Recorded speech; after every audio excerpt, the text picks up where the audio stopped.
नमस्कार दर्शकों, indigenous horse media में आपका फिर से स्वागत है। मैं आई हूँ बारामती, महाराष्ट्र, भीमतड़ी हॉर्स शो और मारवाड़ी हॉर्स कंपटीशन पे।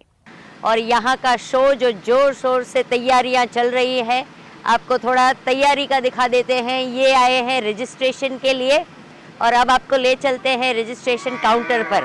तो दर्शकों, यहाँ पे रजिस्ट्रेशन काउंटर है। दर्शकों, ये है मनीष जोशी जी जो यहाँ पूरा सुपरविज़न देखते हैं। हॉर्स, कॉल्ट, फिली, मेयर जो भी आते हैं वो लोग यहाँ पे रजिस्ट्रेशन करवाते हैं। यहाँ पे वेटनरी टीम पूरी बैठी हुई है और यहाँ पे ये एक फिली आई हुई है रजिस्ट्रेशन करने के लिए। और अभी ये जो वेटनरी डॉक्टर्स है वो वहाँ पे चेकिंग करेंगे, उसके बाद ही उस फिली का रजिस्ट्रेशन होगा।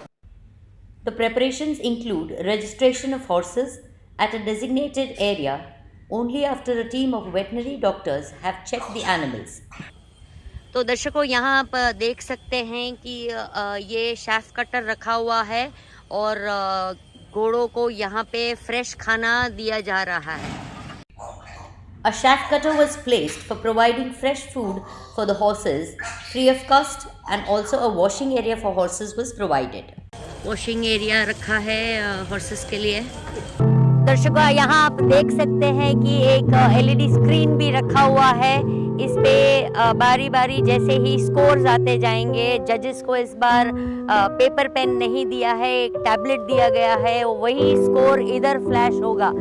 A huge LED screen to show the scores was the highlight of the show. Now let us look into the inauguration. Show से पहले पतंजलि के मालिक श्री बालकृष्ण जी का स्वागत किया गया और उसके बाद उन्होंने नारियल फोड़कर शो का उद्घाटन किया।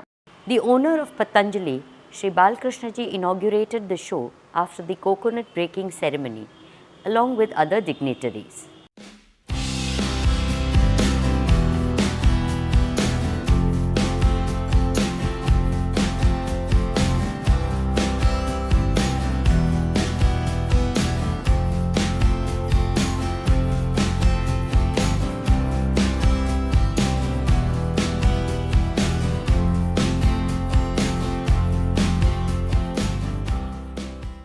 और ये है Lohit Pawar, the young man behind the success of the show.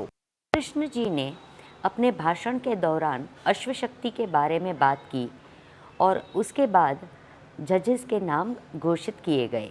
After Balkrishna ji's inaugural speech, the names of the 5 judges were declared.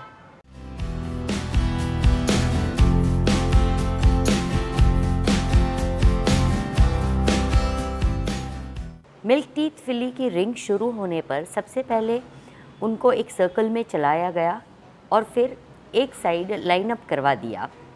फिर मॉडरेटर ने बारी बारी नंबर बुलाकर एक एक फिली को बीच में बुलाया जहाँ पे जजिंग की प्रक्रिया शुरू हुई। The fillies were made to walk in a circle first and then they were lined up at the side of the ring. After that, the fillies were called in the middle just by their number for judging.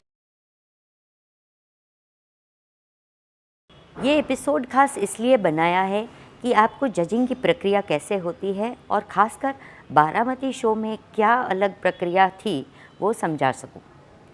तो पहले आपको साधारण तौर पर जो प्रक्रिया भारत में इस्तेमाल होती है उनके बारे में बता देती हूँ, उसके बाद बारामती शो की प्रक्रिया भी बताऊँ। इंडिया में हॉर्स शोज़ में 2 प्रकार की जजिंग होती है। एक मेथड है जहाँ पर 3 जजेस होते हैं और आपसी सहमति और निरीक्षण के बाद बेहतरीन 10 या 5 घोड़े सिलेक्ट करते हैं। उनमें से फिर 2 घोड़ों को आमने सामने खड़ा रखकर एक फाइनल सिलेक्शन करते हैं। दूसरी मेथड है 5 जजेस वाली प्रक्रिया। तो इस टाइप की जजिंग में सबसे ज़्यादा और सबसे कम जिस जज के मार्क्स हैं वो निकल जाएंगे और बाकी के 3 जज के मार्क्स ही गिने जाएंगे। इस मेथड का फ़ायदा ये होता है कि कोई जज पार्शियलिटी नहीं कर सकते। ये मेथड में कोई 2 घोड़े को आमने सामने लाने की भी ज़रूरत नहीं पड़ती, जो कि मेरे हिसाब से अनफेयर और रिस्की होता है। अनफेयर इसलिए क्योंकि घोड़ा बहुत ही ज़्यादा बेहतरीन होने के बावजूद उस समय अगर घोड़ा अपना परफॉर्मेंस कोई कारणवश नहीं दिखा पाया तो एक गलत निर्णय लिया जाएगा। रिस्की इसीलिए क्योंकि जब 2 स्टैलियन आमने सामने आते हैं तो उनको कभी कभी कंट्रोल करना मुश्किल हो जाता है और यह शक्तिशाली जानवर अपना आपा खो बैठता है तो काफ़ी खतरनाक हो जाता है। बारामती में जो 5 जज वाली मेथड थी उसमें कोई कंपैरिजन, कोई घोड़े को आमने सामने खड़ा रखकर नहीं जज किया था, जो मेरे हिसाब से बहुत ही अच्छी बात है। यहाँ तो जजेस को एक दूसरे से बात करने की अनुमति भी नहीं थी, यहाँ तक कि जजेस हैंडलर्स से भी बात नहीं कर रहे थे।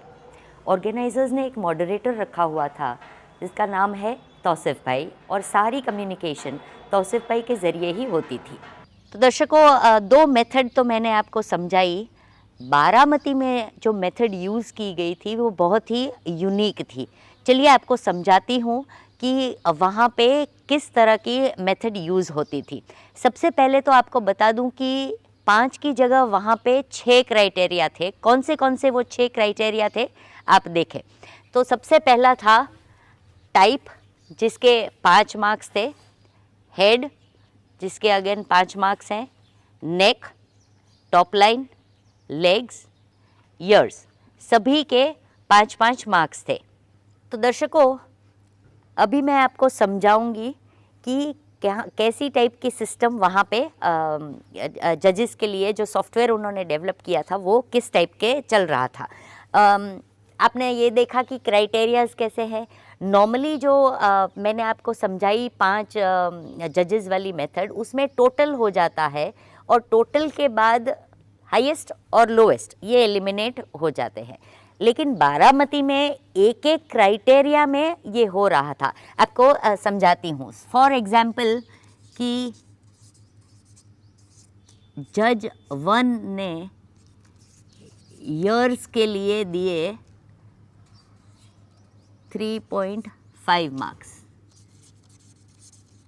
जज 2 ने दिए ईयर्स के लिए 3 मार्क्स, जज 3 ने ईयर्स के लिए दिए 4 मार्क्स, जज नंबर 4 ने ईयर्स के लिए दिए 5 मार्क्स और जज नंबर 5 ने ईयर्स के लिए दिए 2.5 मार्क्स। अभी आप देख सकते हैं दर्शकों, इसमें से हाईएस्ट और लोवेस्ट कौन से हैं। तो ये हो गया हाईएस्ट, ये हो गया लोवेस्ट। इसका मतलब कि जज नंबर 1, 2 और 3, ये 3 जज के जो मार्क्स हैं वो गिनती में लेंगे, ये 2 एलिमिनेट हो जाएंगे। तो इस टाइप से एक एक क्राइटेरिया में, जैसे 6 क्राइटेरिया मैंने आपको दिखाए पहले, वो एक एक क्राइटेरिया में एलिमिनेशन 2 जज का होता था और उस हिसाब से मार्क्स आते थे। उम्मीद है आपको ये जजमेंट की प्रक्रिया समझ में आई। चलिए एक झलक देखते हैं पूरे शो की और प्राइज़ डिस्ट्रीब्यूशन की। और वीडियो ख़त्म होने के बाद लाइक कीजिए, शेयर कीजिए, कमेंट कीजिए और जिन्होंने सब्सक्राइब नहीं किया है वो सब्सक्राइब कीजिए।